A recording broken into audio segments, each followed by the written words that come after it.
that for one. And then it got me thinking, well, Maryland, okay. Well, let me go check on that. And then I find out, yeah, there were some Scots in those Georgetown slaves, and so I haven't had time to do all of the background, but I have looked into it.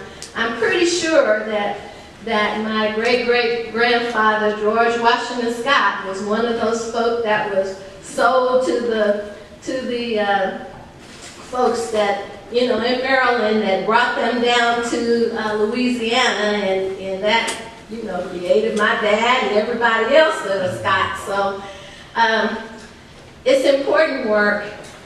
Certainly it helps us learn from the past, but partnering with HBCUs and other minority-serving institutions will help us change for the better the future. Thank you.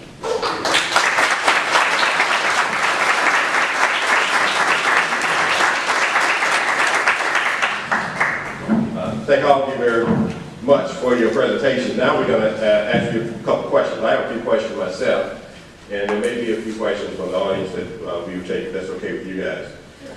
If you look at our topic today,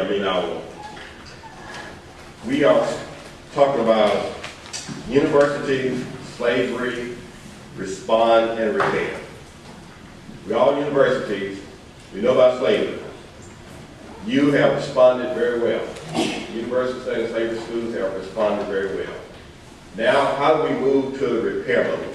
And I'm going to ask each of our panel members to give us a little bit of ideas of what you think, your vision for repair. Before you do that, though, the repair option we discussed this morning in the business, one repair option we discussed this morning in the business meeting was for the University Studying Slavery institutions to partner with HBCUs on research and contract activities across the board, not historically. We're not going to limit it to history, but we want to partner with you on all of the research activities where there's a commonality between the faculty members at the USS institution and the faculty members at the HBCU, and how we put that together. That's one repair option that's on the table right now, but that's not the only repair option that exists. And so we'd like to get some ideas from you guys, the presidents, is what do you think about some of these repair options, and what are some of the other repair options that we can consider? President Logan, since you're home. Good morning again. You know, when we talk about slavery's legacy and its impact on the society, and as the leader of an HBCU, where many of the students we serve today, and some of those students at your universities too, they are the descendants of those persons who were enslaved, and how that continues to bear down on their development. When I think about repair, and I commend all of the universities studying slavery for examining your history and acknowledging the travesty of slavery and its continued impact, and removing some of the racial symbols that might be on the campuses. But how do we educate the students today, and how do we move them forward, and how do we align with these historically black institutions, colleges and institutions, colleges and universities that came out of that whole era of slavery, and to educate men and women to maintain a separate and unequal society. And my reflection on that is that, to me, repair is different in a lot of ways than the reparation that people hear about. I think we have to first acknowledge that, and we have to begin to work to build inclusive campus communities and climate cultures where students feel that they're part of that. I think that's important. How are they treated today? How are they included? How the values and the mission of the universities cascaded down through all of the things that you have on your campuses, and how students see themselves. Is it a struggle? Is it something that they can move through with ease?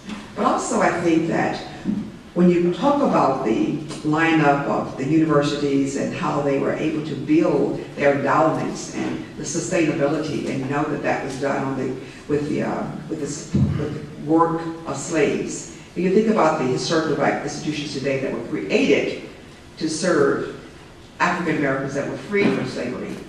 And you think about the competition for students, and you think about the competition for research dollars, and the competition for contracts, competition for all of that across the board. How can our institutions work together to effect meaningful collaborations where we can support each other across the board? And I do like the idea about partnerships for federal grants and contracts. I also like the idea about partnerships. Tougaloo College and Brown University have had a 50-plus partnership, faculty exchange, student exchange, joint research projects, where faculty will go there and teach, and we do smart classrooms and remote teaching and learning and sharing. We learn from that. We learn, the students in the East can learn from the students in the South. And we have bridge those cultural differences. But we are competing for students today against the very institutions that we were established to serve students who couldn't go there. How can we come together in this 21st century and look at students, undergraduate students in many of our institutions, and set up partnerships where they can go into graduate school there? How can we share courses and share resources and be able to strengthen our institutions so that they can survive, and we're not, for lack of a better word right now, snuffed out by the larger institutions in the race for students today in this whole universe of diversity and inclusion? I think we have to look at that. I said just yesterday, talking with someone, why should our institutions be, and I'm talking about historically black colleges and universities, be viewed simply as relics of the past, and with the time, and our time, the time where institutions like this have already been served, and now that our students can go to any institution they want to, they should not choose to go to an HBCU, because perhaps our infrastructure and our research capacity might not be as great as a better resourced institution. How can we bridge that so that the only institutions remaining in our communities will be our churches? And that's what we're facing in this country today, as the rush for students. The larger institutions, research, can give scholarships to students. Their parents make a certain level, $80,000 or $100,000. You can get a scholarship if you have a certain grade point average, justified need. Most of our HBCUs cannot do that. They cannot do that. So how do we work together to come up with a plan where we can learn from each other, we can work together so that our institutions can be strengthened and not just caught up in the competition, that a game that we can't play because the field is still not level. Chancellor Bitter, give us some of your thoughts on Vermeer. Yeah, thanks again for the opportunity to be here. And one of the things that I think is important is really present in this room, and that's the group of people coming together to examine these issues and especially the road forward. What can we do to create that kind of open, diverse, inclusive environment that gets away from the legacy of segregation and bias and prejudice and creates the society we want to have. So one of the very first things I did upon arriving as chancellor at the University of Mississippi is to start the search for what became our first ever vice chancellor for diversity and community engagement. It's Dr. Katrina Caldwell, who is a great leader on our campus. And one of the things we're doing this year through Dr. Caldwell's office is a program that is really getting at issues of inclusion, welcoming campus, as well as respect and civility. We want to be sure we do not have issues that, for example, were recently documented in a report done by several individuals, some of them here today from a survey from 4 years ago about microaggressions. Those have no place, should have no place on our campuses, and we need to understand how we can go forward to create an environment where people feel comfortable in their skin and can thrive. We're very proud, frankly, of the fact that for African American students, we have the highest success rate, whether you measured in retention or graduation rate, of all the public universities in the entire state. And we really go to great lengths to go through programs to recruit, help pave the way, make sure that people have mentors and can transition into the university so that they can be successful. And we need to continue those efforts. Those are very important. I think the idea of partnership is a great idea because it does allow HBCUs to provide very valuable input and get into the so-called research game that partnership would allow with a larger institution. And I think that has a lot of value, especially with this consortium of the universities studying slavery. We have in that group a collection of large universities that can partner with HBCUs and I think accomplish a great deal together. And I would point out that Tougaloo College has entered into a partnership with the University of Mississippi School of Law, with the 3+3 program, and those programs are very, very helpful. Students will be at Tougaloo for 3 years and go to University of Mississippi School of Law for 3 years, and they will have a law degree from both institutions, degrees from both institutions at the end of 6 years. Yeah, and you know, that's very significant because if you look at the history of our law school, we have the oldest law school in the South, maybe oldest public law school. I think it might be the oldest law school, I'm not sure. But regardless, it was created, and if you look at the records, you will see the actual words, but to paraphrase those words, it was created so that students could learn law and go into law and not have to where they might be corrupted by abolitionist ideas. I mean, literally true. So I'm glad to see that things have come full circle, and that's an example of a great partnership, and we have a dynamic new dean that can make all that happen. Dr. Ward, let me ask you a little different twist on that question. Give us an idea of some of the types of partnerships that you would want to see at Stillman College, for instance, beyond the 3+2 and those type partnerships. Okay, so I just established a partnership with Drexel University in Philadelphia that we signed an MOU in May to really start thinking about how do we facilitate mutually beneficial type of outcomes. And we initiated the partnership with biology. We had 2 of our biology students spend 10 weeks in the summer at Drexel, and they did research. And that was great because one of the students she had just finished her freshman year. That was the first time she'd ever been on an airplane. Wow. And yeah. And then when you check her Facebook page, she's all over the place. Just that exposure in New York City, all of that. And then she came back and she was telling me about what her plans were for next summer. So it was she was already thinking about how she could make an impact. And certainly they made an impact on Drexel because they were like amazed that these 2 students from Little Old Stillman were so excellent.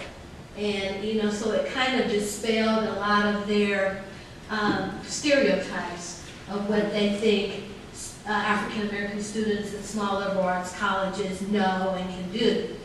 And then the other thing is that they have a lot of doctoral candidates.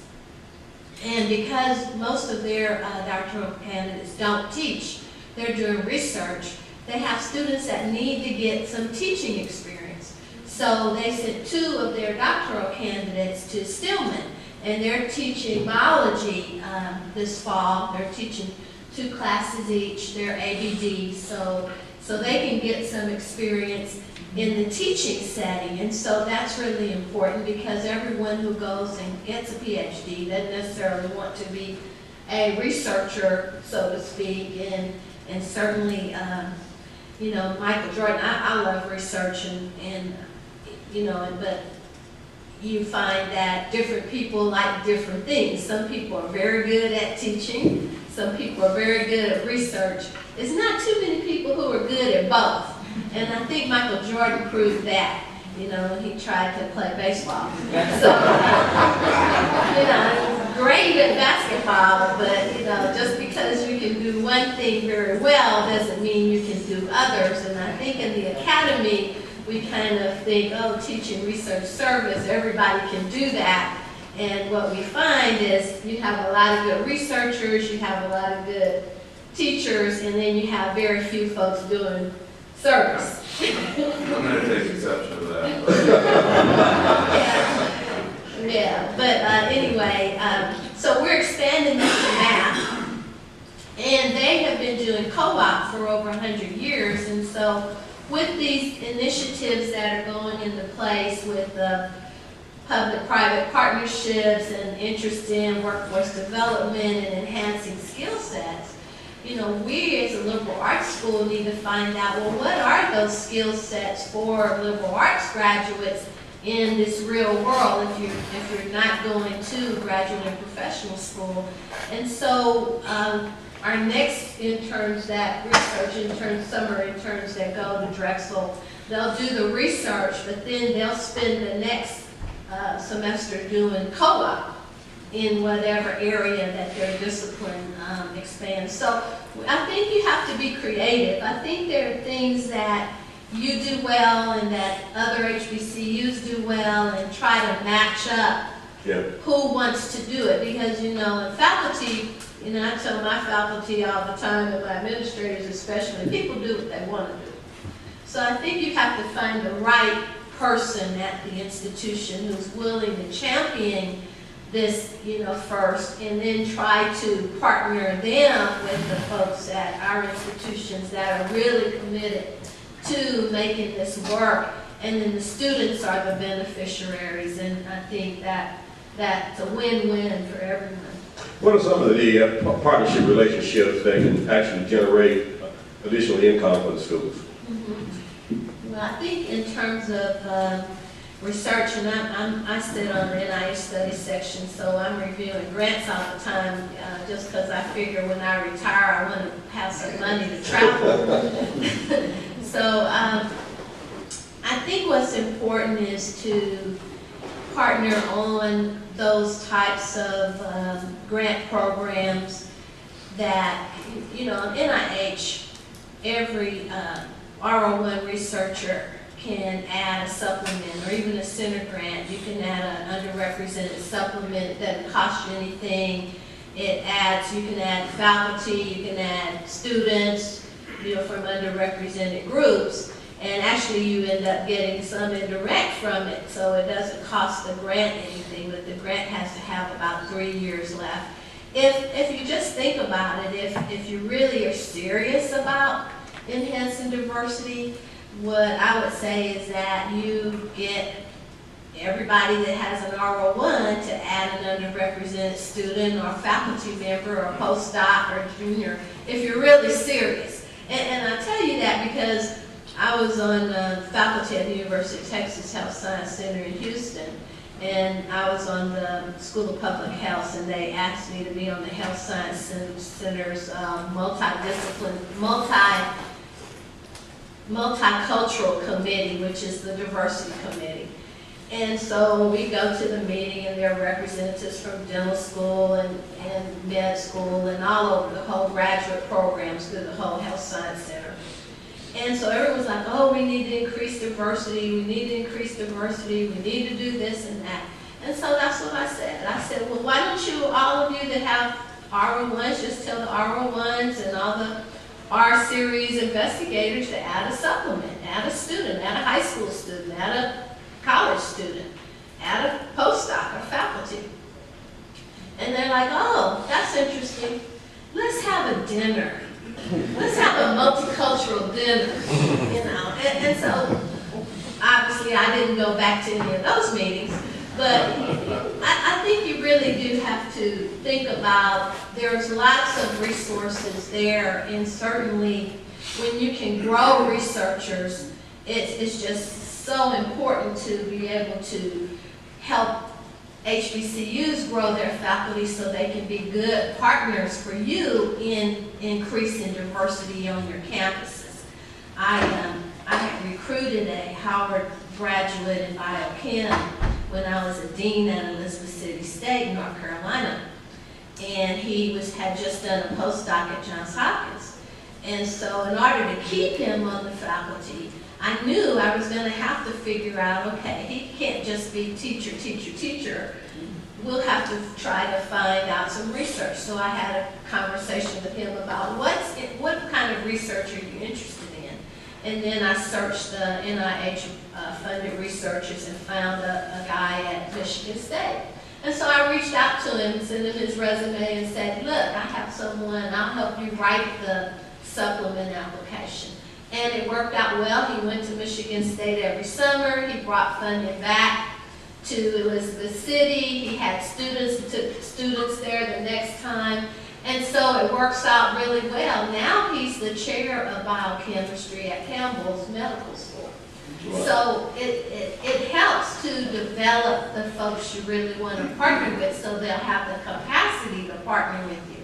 If the model just stays the same and you're just getting the folks that you always get, you're not going to really change any of the outcomes. It's kind of like that story they say about people who are crazy. If you keep doing the same thing the same way and expect a different outcome, there's something wrong with that.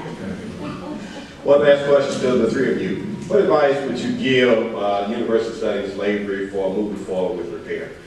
Since we started with President Hogan first, let's start with Chancellor Dean and work like this way, President Hogan.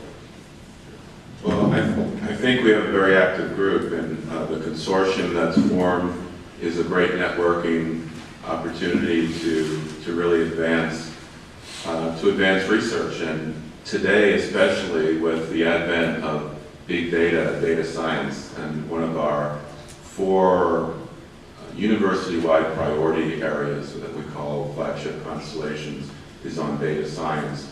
There's tremendous opportunity with information that is accessible, genealogical as well as other historical artifacts, that lets you do things you couldn't contemplate before. And the University of Virginia is a leader in that regard. So I think we have the tools now to do tremendous research. About 2 years ago, there was an archaeological dig in the backyard of Roanoke, the former home of William Faulkner. That was previously a plantation, and it was to examine remains that were there near the former slave quarters.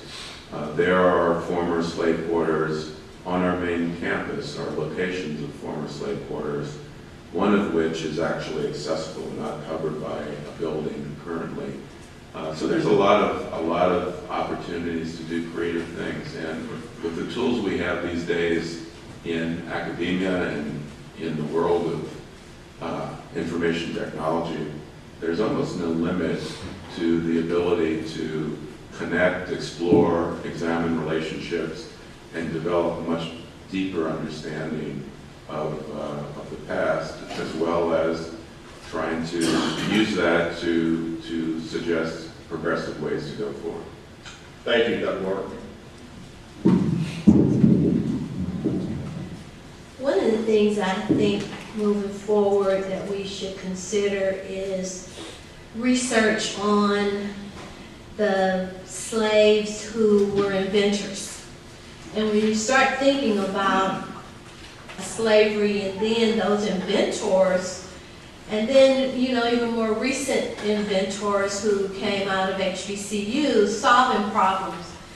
And you can make that more of a positive note as opposed to just, oh, they were slaves, they lived here, they did this. But there were some incredible inventions that came out of slavery and out of segregation by African Americans whose descendants were slaves, etc. And so I think if we start having a focus on what are those things that came out of this horrible situation that contributed to the success of this nation, you can turn it into a positive note and celebrate those accomplishments. And I'd like to see a partnership on that, because I think one of the things even just because students at an HBCU are African American doesn't mean they know their history. You know, in fact, I would say that unless you're a history major, you don't really have a lot of African American history in your discipline, just like everywhere else. And so if there was some kind of course that we could develop to partner on the delivery throughout this consortium, to get everyone like a general studies requirement for all of the institutions in this consortia to know that you need to know these things, and these things about America and about this things that happened during that time, the good, the bad, and the ugly, that, you know, we're all going to be better for that, and that helps solve problems and helps us celebrate those accomplishments that people coming out of slavery were able to achieve. President Gomez. There are three things that I think that the universities studying slavery and the other HBCUs that are part of this can do. And I agree that certainly something that we do here at Tougaloo College and our first year program to talk about the history of Tougaloo College, how it was formed, what it means, our core values and all of that. That's important to give as a frame of reference. And I also think that our universities, including our historically black colleges and universities, can do a lot to impact secondary education. What can we do with the institutions and our communities to help them develop curriculum and maybe a civic education so that students, before they even get to our college, understand not only just content-wise but contextually what this history means, has meant, and the impact, and what they are expected to do in going forward. And then I also think that our institutions can come together and look at what we have in common, points of interest, and how do we collaborate on opportunities to do research and to do contracts. And for particularly historically black colleges and majority institutions, what are the points of collaboration where we could strengthen our capacity among our faculty, help them to get more release time in smaller institutions, and go after grants that can speak to some societal need and what businesses or even federal agencies might want to see. How do we pool our resources to be able to do that and strengthen the capacity of historically black colleges to be able to be more competitive in that process? And I think that that's certainly viable, it's out there, and by working together, getting to know one another, getting to know what the strengths, and breaking down some of those barriers that separate us, whether it's on a conscious level, but just culturally and otherwise. I think that we can all effect better climates on our institutions and learn from each other. And then we can also see that influence played out in our communities, our state, and our nation at a critical time in the evolution of our nation when it's needed most. Chancellor Bitter, President Ward, President Hogan, thank you so much for your presentation today. Let's give them a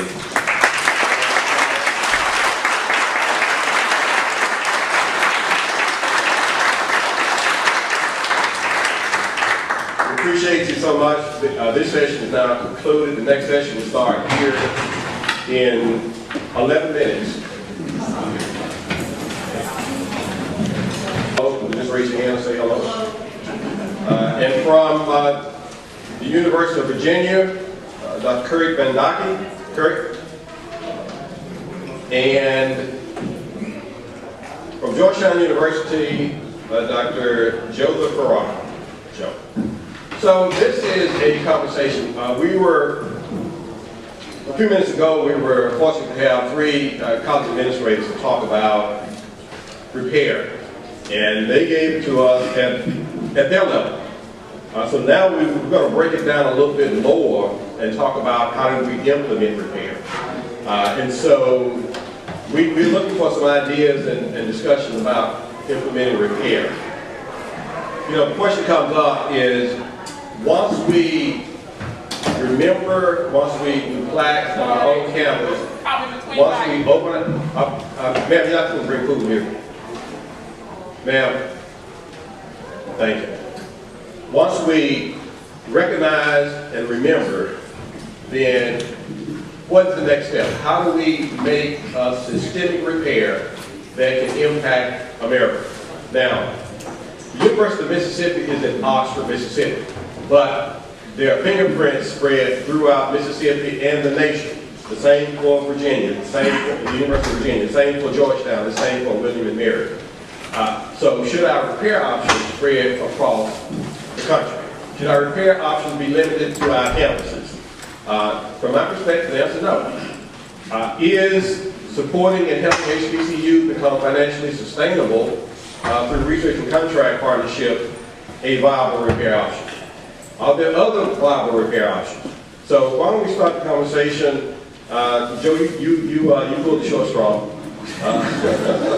With just give us some of your thoughts and ideas on implementing repair, and you can do it from there, or you can do it from here. Take care of it. Sure. I'll start here. Can everybody hear me? So I think I was mentioning earlier to some colleagues that one of the things we have to think about, I think there's a balancing act in terms of repair in the context of your own institutions and your own institution's history, and then repair more broadly beyond your institution. And I think in some sense both are very important. The context really matters a lot in terms of your own institutions. At Georgetown, our context is shaped very powerfully by at least two elements that I would mention. One is our connection with the Catholic Church.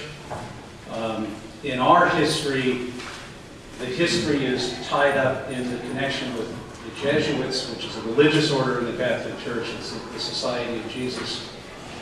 And the Jesuits had an extensive system of plantations in the 18th and 19th century, particularly in southern Maryland. Georgetown, among other Jesuit projects, benefited from that. And so part of our context is this larger question of Catholic, slaveholding by the Catholic Church. And a lot of the work we're doing is doing that in connection, working with the Catholic Church, and particularly with the Jesuits. Another thing that powerfully shapes our context when we're thinking of repair is that we have at Georgetown a large and active descendant community. And many of whom still live in Louisiana, which is where the Jesuits sold the ancestors when they were getting out of the plantation business in the 1830s.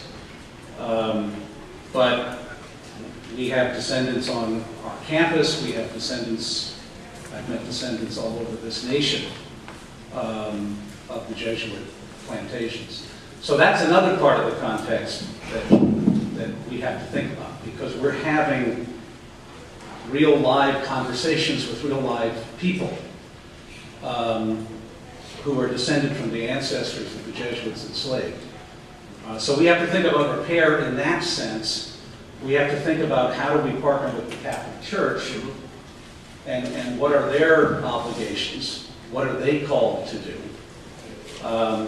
And then I think, as John is suggesting, we also have to think about how do we broaden the work that we might be doing in the area of repair and restorative justice to other academic institutions like all of us here. And because at the end of the day, slavery was not a problem of Georgetown or William and Mary or UVA or even the Catholic Church.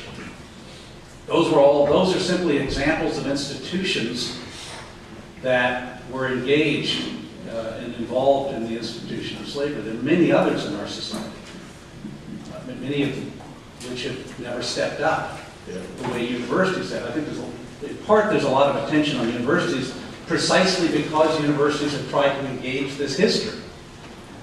I can think of lots of other sectors of our economy and our country that have just as deep, if not a deeper connection to slavery and haven't stepped up in any way, in any meaningful way. So there's a burden you carry if you step up. And it extends within your own institution, but also across institutions. So I would make some of those comments, I guess, John, just to get us started in terms of thinking about context. Okay, before you hear from those two, I need to make a little announcement here. We're not to bring food and drinks into this room, and I failed to make that announcement earlier. So when you go back for your break, please don't bring your food and drinks into the room. Kurt, Jody, any reaction? Well, before you answer that, let me ask this question. Is it because every school that dealt with enslaved has descendants? They don't know who they are sometimes, and sometimes they may do. So I guess, it's both a blessing and a burden that you know your descendants. Well, it changes the conversation, and so you're not having abstract conversations. You're having real conversations. That's right. And so with real people who are directly involved and have been directly affected. And so part of our context for repair is creating a systematic, ongoing dialogue process with the descendant community that involves not just Georgetown, but also involves the Catholic Church. And will ultimately have to involve other Jesuit institutions of higher education as well. Georgetown is one, but there are 27 others in the U.S. And so yes, and I think we've embraced that. In other words, that's a reality that we embrace. It's very complex, as you can imagine. The descendant community is not monolithic. They don't all have the same agenda. There are different groups in our descendant community, that organized groups that have different approaches, and we have to have all of those voices heard in this process. What about the descendant group at UVA, Kurt? Well, I was struck by, right, you said we don't know who our descendant community is. The descendant community knows who they are. And what we've had to work with at UVA, the local context is, right, 200 years of not having a relationship with the community, right? This is a story about enslavement. This is a story about enduring racism in Charlottesville and at UVA. And we were not in a position 5 years ago to go out and ask about descendants. I think we didn't have that 1838 sale that Georgetown did that kind of created the moment.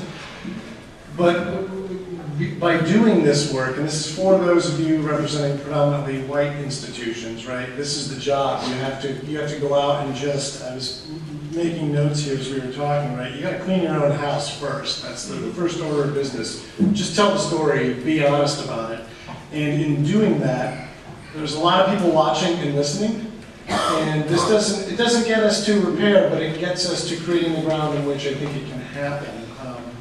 I shared this story with Joe a little bit earlier this morning. I went to the dentist this spring, and the receptionist was like, she just kind of looked at me and said, I've been watching you. Okay. I'm coming in for something at that office. This might not be a good start to the conversation. She says, you're doing good work. And I was struck by it. It's this quiet moment. There are a lot of people watching all of us right now. And I want to, as we think about this repair, to get to your question, John, right? We're 21 years out from the One America Initiative. Right? This is the one halting, failed attempt. And this is right, the Clinton administration. John Hope Franklin was put in charge of this commission that was really poorly designed. So I think John Hope Franklin was, handed a train wreck and told to go try to make something out of it. This was a moment where there was an attempt to have an actual dialogue about this past. I don't know, right? We're not at a political moment nationally where anybody's going to do anything like that anytime soon. But how many schools were 45 plus schools doing this work? I think we have to stop thinking about it from the top down and start thinking about it, right? We push it out. We clean our own houses first. That involves, again, creating dialogue with your own local communities. That leads to where you can start to imagine what repair might look like. And at UVA, we're now pivoting to how do we commit resources to our local community. And then the next step is, right, it's got to leave town, it's got to leave campus, and it has to go elsewhere. And so I'm really excited about, I think, us collectively, right, we have an opportunity, whether it's through creating these mechanisms to funnel resources from resource-rich, predominantly white institutions to HBCUs collectively. I think that's one piece of a much larger puzzle, how we can just go do the work ourselves. And I think we can wake up in a few years and we can pilot a series of coordinated repair initiatives that commit resources, maybe actually do something more than we did even 21 years ago. Mm-hmm. When did we start repair, Jody? When? Thank you. I agree with Kurt. As one of the board, you can't fix something else when you don't know what you're doing.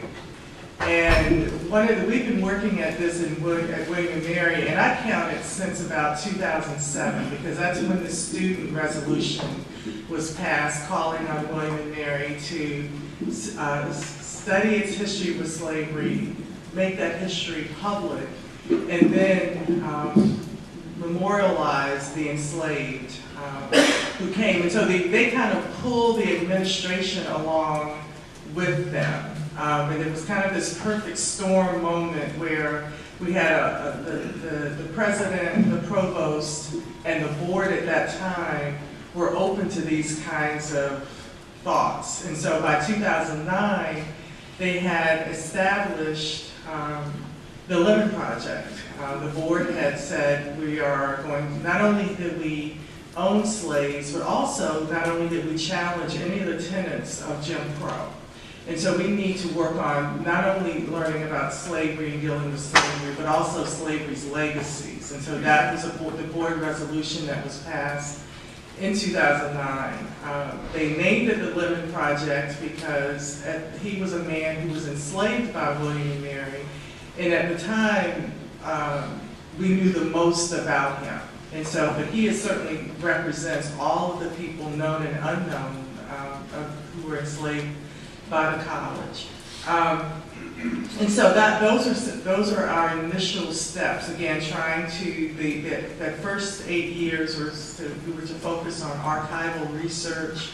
But we also decided that we needed to move into the community right away. We could not spend 8 years in the archives and then come out and say, hey, this is what we found, because by then people would have forgotten and decided once again William & Mary has said it was going to do something that it has not done. And so we kind of did three things simultaneously. Archival research, also going out into the community. We don't know, we don't have the list of names, and sadly, the Wren building, which was the college, burned 3 times in the history of the school. So we have holes. We're trying to fill those holes kind of, I think of it as from the back doorway. We're trying to figure out. So we don't know our descendants, but we consider that entire community the descendant community. William & Mary owes a debt, in particular, to the African American community. And so we think of all of them as descendants. And then at some point, you know, I'm hoping maybe we will be able to help find genealogically who some of the actual descendants are. But the people who live in that community today are the descendants that we are working with. But we also are looking at the third part in terms of looking at our own house was to look at current students of color on campus, because of course there's still issues. And so how do we respond to those students